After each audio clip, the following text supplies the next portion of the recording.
Top 10 Greatest Anime Crossovers.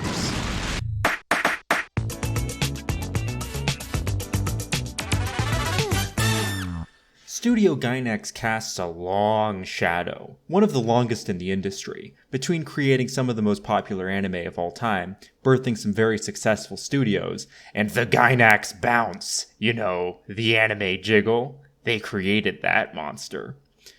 But that means there are some things that get lost in that shadow. Abenobashi Magical Shopping Arcade Abenobashi was released in 2002 from a star-studded partnership of Studio Gainax, Evangelion Fooly Cooly et al., and Madhouse, known for just about every great action anime, as well as the films of Satoshi Kon. This series probably just bounces a lot of people with the first episode.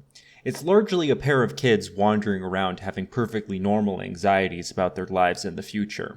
Like if you opened a box of Fooly Cooly and oops, all atmosphere. It's only the end of this first episode that reveals the show's more high-concept premise, and even that is rather vague. Even that banger OP plays it pretty close to the chest, using only clips from that first episode. But this isn't to say you should just skip ahead, since as usual with these things, if you are into animation as a medium and not just as a delivery for exciting genre fiction, you'll notice that everything oozes with that energy and humanity that you would expect from Gainax in this era. The bumming around is exquisitely depicted. I, for one, relate to spending days dicking around your tourist trap town, and definitely did hope for something fantastical to happen. It's a lived-in, believable setting, with all the detailed background art and busy streets, and the combination of a slow pace with skillfully exaggerated character animation creates such an adorable chemistry between our two leads. But then our kids get isekai'd, or taken to another world, out of our lovingly rendered banality and into, at first, a parody of Dragon Quest. This is surely pretty familiar video game parody territory, particularly for the Japanese audience, but the energetic presentation definitely sells some more bizarre jokes. About inflation. I don't feel so good, Chairman Volker. After they defeat the final boss, there's a surprisingly high-effort little cut of the kids holding hands and being cute as they're transported to a new world. And then, the third episode. We're in a sci-fi anime parody world, with Gundam, Evangelion, and many more. But do you recognize this art style? Do you recognize this animation style?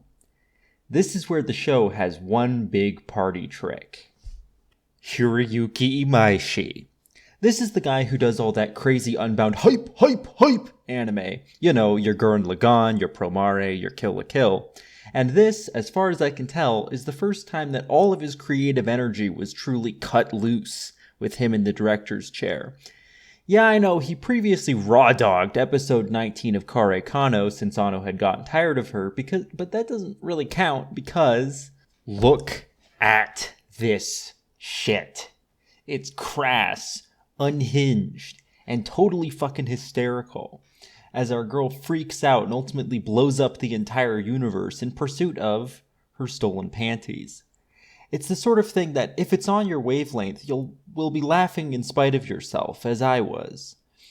I was at the point of crying myself to sleep every night, but then when you see a dumb 2001 reference and learn the new guy on floor is also a good anime fan, you realize I can go on living like this. The show continues to cycle through directors, settings, and styles, most of them pretty good. There is another Hiroyuki Imaishi episode right before the end, and it's equally epic.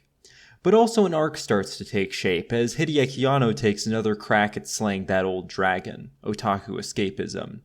You can actually see the start of this thread in the first episode, with the dead ringer for Rei Ayanami being present, who's actually a brash, disrespectful teenager as opposed to your perfect submissive waifu, among other things.